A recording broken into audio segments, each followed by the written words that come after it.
Hey everybody, it's Friday afternoon, and I am once again so excited to be sharing with the United Independent Movement family and also everybody who will be tuning in to this live broadcast here on this Friday afternoon as we speak about why the next generation should vote, why it is important for the next generation to vote.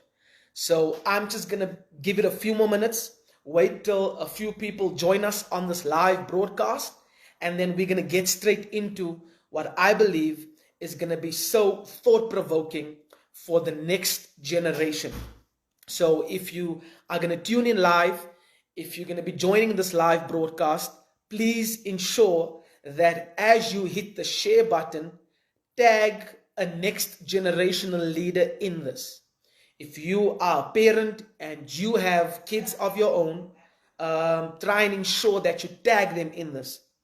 And if you are a parent that has kids, encourage your kids to tag their kids into this, okay? Because I believe it's going to be so thought-provoking. Good afternoon, Rosemary. Thank you for coming onto this live feed here. I know that it's going to be so empowering because we have to get the next generation to understand the power of their vote, the power of their vote. So we're going to give it a few more minutes, and then we're going to get into what I believe is going to be such an amazing discussion here this afternoon. So we're going to give it a few more minutes. I'm just going to wait for a few more people to come on. Ursula Solomons, good afternoon. Edna Vidboy, good afternoon. Johan Miller, good afternoon. Thank you for coming online. Please, as you come on, hit that share button because I believe this is going to be such an incredible time together. Then my wife is online, Bronwyn van Heerden. Thank you for coming on. Please click the share button and tag someone in it. Then we have Johnny LaRue. Thank you, Johnny LaRue. Good afternoon to Johnny LaRue. We're just going to give it a few more minutes, and then we'll get into our discussion here this afternoon. It's going to be so good. Why the next generation should vote. Why the next generation should vote. Awesome. Let's just give it a few more minutes, and then we will get straight into it. So if you're coming on, click the share button and tag someone in it as we go through this live broadcast discussion here this afternoon. So I'm going to get into this, and I'm sure there's some people who will watch this live afterwards. But for those who are online, thank you so much for coming online here every Friday afternoon and joining me in my slot at 1 p.m. every Friday afternoon, in which we discuss why it is important for the next generation to vote. Johnny LaRue, thank you for coming online. Cheryl, thank you for coming online. And then to everybody who's online, thank you for being here on this Friday afternoon at 1 p.m. Let's get into this discussion here today. And the discussion today is why the next generation should vote, or rather, why is it important for the next generation to vote? I want to share a few thought-provoking thoughts with us as a family here today. And as I engage you through a process of thoughts, I believe that it is thoughts that can provoke the next generation to actually make their way to the ballot box in the year 2024 as we are approaching national election. So please ensure once again that you share this live with the next generation, because it's no secret that the next generation are not interested in politics, neither are they interested in voting at all.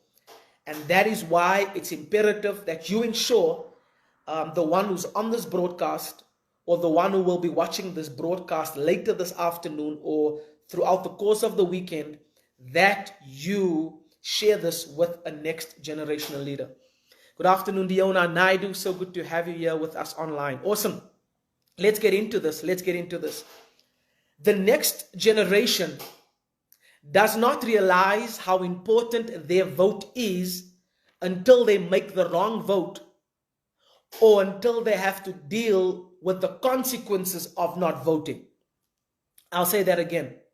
The next generation does not realize how important their vote is until they make the wrong vote. In other words, until they vote for the wrong party to be in power, or until they get to deal with the consequences of not voting at all. The smallest decision, to wake up on the morning of voting day, to go and stand in that line as you go into that voting station to make your X, that small decision has the biggest impact. And in the absence of the next generation making that decision, we are dealing with a bigger problem that's coming our way in 2024. I believe with all my heart that if we are to unseat the ANC, we need a bigger majority of next generational voters to step up to the plate and understand that the absence of my ex allows me as a next generational leader in South Africa to live in the presence of continued corruption, to live in the presence of continued crime. That is why I have to be present with my ex, for me not to be present in the atmosphere of corruption and also ongoing crime and also ongoing leaders that are absolutely incompetent. This next generation cannot wish for change more than what they are willing to vote for change. We're sitting with a generation who does not vote for change, but who wants change. That is why it's important for this generation to understand that change will not precede their vote. And as we approach 2024 and the national election, we must understand that our vote as the next generation in South Africa must precede the change we desire to see in South Africa. Yes, we have many whys as to why we don't want to vote.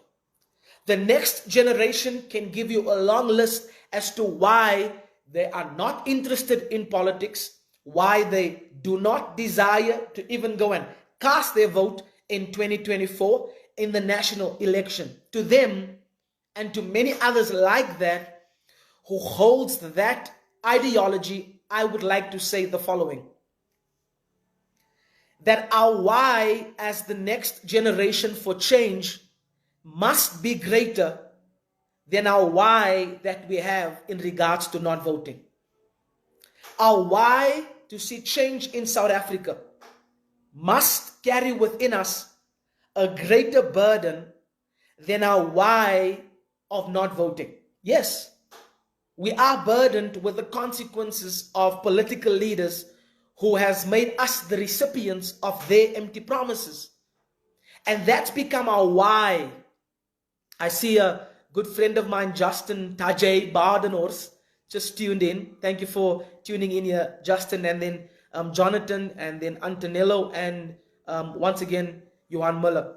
So our why must precede the burden of why not to. Why change is needed must be greater, must be a greater burden within us than the why of not voting. This next generation is absolutely free to vote. But we are not free from the consequences of not voting. That's important for the next generation to understand. We have freedom to vote, but we have no freedom from the consequences of not voting. As the next generation, we cannot make the same decisions that got us here. It got us to a state of unemployment. The unemployment rate within South Africa amongst the youth is extremely high. And those are some of the consequences that we are experiencing because we have not voted. So if we are to change the current reality we are experiencing, and then we must understand what it is to vote. And we must realize that the consequences of not voting will carry for us a greater burden than our explanation as to why we just don't want to vote. Our commitment as the next generation cannot take root in the person of Nelson Mandela and those who helped him fight for freedom to such a degree where we remain loyal to a party that remains disloyal to us as the next generation. Because if we remain loyal to this ruling party that has in more ways than one proven their disloyalty to us as the next generation, then we are breaking ourselves and the potential of what we can become as next generational leaders within South Africa. Yes, there are leaders who have fought long. There are leaders who have fought hard for us to experience the democracy that we are experiencing. And we have to own our freedom within democracy and exercise our right to vote. Because if we don't, democracy has no power within our lives. The true power of democracy towards the next generation is only expressed when they express the freedom of that democracy in making the X for the change South Africa so desperately needs. It's never going to be about South Africa if the next generation does not decide to be a part of South Africa. In the absence of the next generation voting, we can come to the conclusion that the next generation are only but living in South Africa, but has no desire to see South Africa grow, has no desire to see South Africa develop. Any next generational leader who does not vote does not have a desire for South Africa to be led by competent leaders, leaders of authenticity, leaders who understands that if we don't get the right leaders in the right positions, we will deal with the consequences of the wrong leaders being in the right positions. The greatest achievement for South Africa, yes, amongst many, has been the democracy that we get to experience over the years. But the next generation must not run the risk of their greatest achievement being short-lived in South Africa. Let me explain. I took my car in for service in this week. And while I was waiting for the car to be returned to me, I had a conversation with an individual, a medical student, and they're doing their practicals. And in conversation, they were telling me that how they are planning to go and exercise their credentials overseas. And unquote, I say this, what they said to me. If South Africa remains in the state that it is in, I would have no option but to migrate to another country. That means your greatest achievement within South Africa as a next generational leader will be very short-lived if you don't vote for change that will empower your achievement within South Africa. If you are studying to be a doctor, if you are studying to be a lawyer, if you are studying to be an architect, those achievements, unfortunately, will be burdened by the disruption that is constantly happening within South Africa. So your success as a next generational leader within South Africa, a next generational pioneer, trendsetter, will unfortunately be short-lived if we don't get to see the change in leadership that South Africa so desperately needs. How many other young people are going to say to themselves that it's better that I go and exercise my credentials overseas because South Africa has just gone bad. We don't want to see that. We don't want to see that story being an ongoing truth within South Africa. And that is why we can circumvent it by understanding the power of us getting up on the 2024 in the national election and going to cast our vote. I tell you this, that South Africa has gone through some hard knocks and history in the past. But let us not be fooled by the past so much and undervalue the following. That the hardest work for South Africa, or rather one of the hardest works that awaits South Africa, will come as a result of the next generation not walking to the ballot box in the year 2024. Because the consequences of the next generation not walking to the ballot box will result in South Africa walking a very, very hard walk. There is no walk of success for South Africa. There is no walk of prosperity. There is no walk of authentic growth. There is no walk of authentic partnerships with first world countries. There is no authentic prosperity in regards to South Africa climbing in how it can grow as a country if the next generation does not contribute to South Africa in their vote.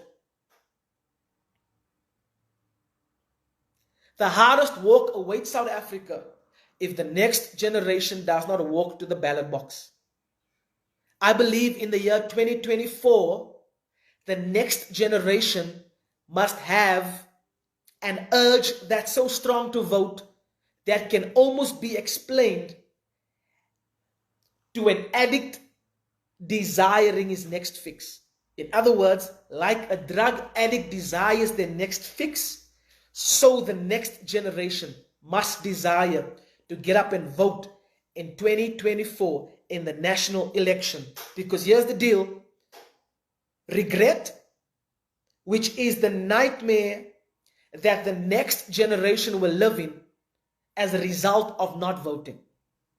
And the pain of regret is always greater than the explanation of why I'm not going to vote. Yes, it's not going to be easy, but as we come together and amalgamate our efforts with the previous generation, with the generation who understands what's required within South Africa, and as we come together and hold hands with the previous generation, contributing as the next generation, and if we begin to think with them, work with them, understand with them, and see what they see, then only we will understand the change that can happen as we keep going in unity, as we stay true to each other in unity, and that will ultimately result in us understanding the groundwork that's needed so that we can ultimately have the success that we also hope to achieve within South Africa. We can no longer look at the future of South Africa through a broken mirror. And in the absence of the vote of the next generation, that's exactly what we're doing. We are looking at the future of South Africa through a broken mirror. Broken because of broken promises. Broken because of manipulation. Broken because prior to election, there's no concern for people. There's no concern for the residents of specific communities. But closer to election, promises are made. Presence in the community becomes that which politicians knows is their selling card.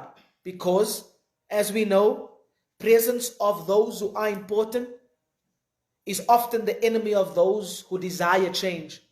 So in the presence of a great politician, those who desire change can easily and quickly be influenced and manipulated. So it's hence important for the next generation to rise through the ranks and through the darkness of manipulation and understand that in the absence of our vote, we remain in the presence of ongoing manipulation, ongoing political rhetoric that allows us to be the recipients of a life that is continually below our potential and our purpose that we can contribute to the greater growth of South Africa. We can no longer allow ourselves to adopt ideologies and to adopt someone else's belief of who we should vote for. No, we must own our encounter. And one of the ways that we own our encounter is to see what's not being shown, is to hear what's not being said. Because if we ever only see what is shown, and if we ever only hear what's being spoken, we will always speak what has been spoken. We will never change the narrative in our speech, because our speech will be contextualized with what they want us to see and what they want us to hear. Hence, it's important that we understand that our X in 2024 is not motivated by a distorted perspective and a muted understanding, but that our X in 2024 is influenced by what we have personally witnessed, by what we have personally heard, and by how what we have seen and how what we have heard has now given birth to a speech that is authentically new, that's authentically fresh, that's authentically in the parameters of what South Africa needs, and that is authentically endorsed by a heart that wants to see South Africa become the nation we all know that it can be and become. Hence, we must be a generation who desires to build in character, to build in hope, and to build in ongoing understanding that it is no longer a need for us to understand what has happened in the past in reference to using it for present power to create racial tension. No, we must understand how the past is being used today to manipulate us to be the slaves of political leaders in the future. Yes, we must be a generation who can rise up and own our right to be right. And even if we are wrong, we will be wrong in uncharted territories. We must not desire to be so insecure in ourselves that we only want to be right in the confines of what has been created for us politically. No, we must say that I am an independent thinker. I can lead beyond what has been told to me. I can think beyond the reasoning of how they want me to reason. Yes, and even if I stand alone, I'll stand alone for a discovery that they did not want me to discover. I'll stand alone for a thought they did not want me to understand. And if I stand alone for that, maybe that is the breathing ground for the greatness South Africa needs. Too much people maybe standing together and too little people standing alone. Too much collisions taking place and too little political parties who can stand independent in what they understand is right, in how they are unapologetic about standing vehemently against what's wrong. But too many compromises, too many contaminated relationships, too many smiles face to face, and too many disgruntled attitudes and knives behind closed doors. Yes, that's the truth in politics. And us, as the next generation, can change that narrative. Yes, even if we are going to walk alone, let us walk alone in the right direction. But let us not be afraid to be alone because of being associated with those who threatens us psychologically, who threatens us with ideologies. But in their threat towards us, in ideologies, they want to control us, even in the ballot box.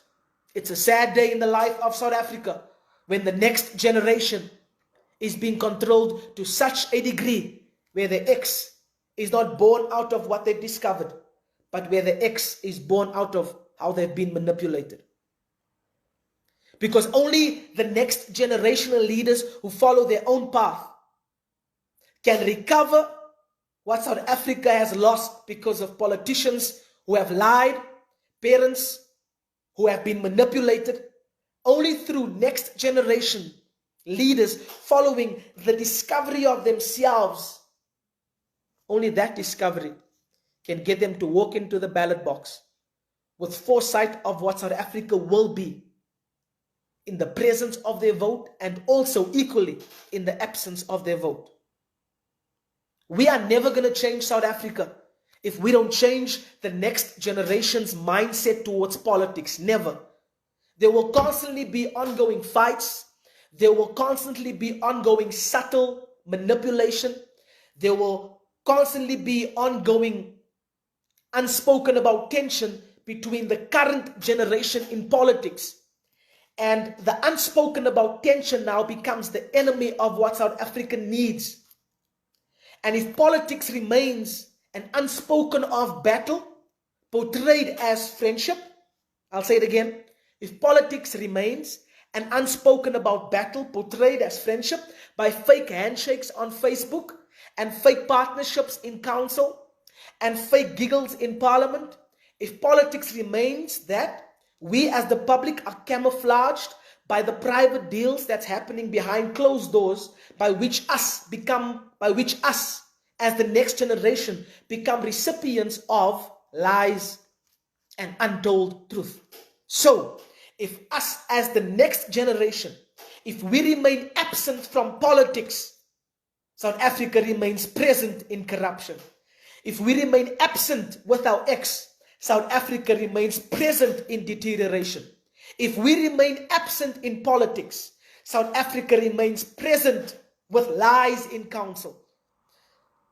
Hidden agendas being pushed in council. No, but in 2024, we need a next generation to be a voice in parliament that can speak on behalf of a narrative that needs to change. Yes, we might not be experienced in the political arena, but we are experienced on the ground of seeing how many mothers are crying because their kids are on substance abuse.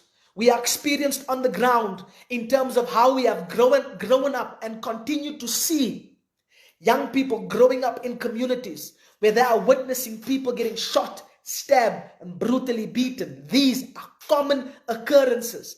And if these things does not change, it'll be the very change that's not changing that becomes why the next generation resists to be a part of any word attached to politics, politicians, and South Africa. Change is not a destination. Change is not 2024. Change is not a new party in parliament. Change is not a new party in government. Change is not even a new president. Change is a group of people that has decided we gonna work together. That's change that must be filtered through an ongoing process and not a one-day event. So who desires change? Who needs change? I believe that the desire for change is not what every South Africa wants. By the amount of people that's on this live feed, it is no secret that the next generation is just not interested in politics. By the amount of this live feed, it is no secret that the voter turnout in 2024 will be an embarrassment in reference to the next generation's future if they don't understand that in the absence of their vote, they remain the recipients of a broken South Africa. No, we all must get to a point where we desire change. We must empower the next generation to understand the importance of their ex. They must make a commitment to grow beyond their present explanation of why they are not going to vote. And they must value the emotional process of understanding how their vote empowers South Africa. No, we can't wait for inspiration. We must be our inspiration. We must decide that we are going to do it for ourselves. We're going to do it because we want to live in a better South Africa, because we want to be led by competent leaders. We must be willing then to sacrifice our explanation of not voting and submit to the reality that our vote makes a difference. If we are ever going to dream big in South Africa, if we as the next generation have dreams, have aspirations, if we desire to start businesses, then we must understand all of that if it's ever going to be exercised, and if it's going to find manifestation, and if it remains a desire for you to live it out in South Africa, and then you must understand the laws that are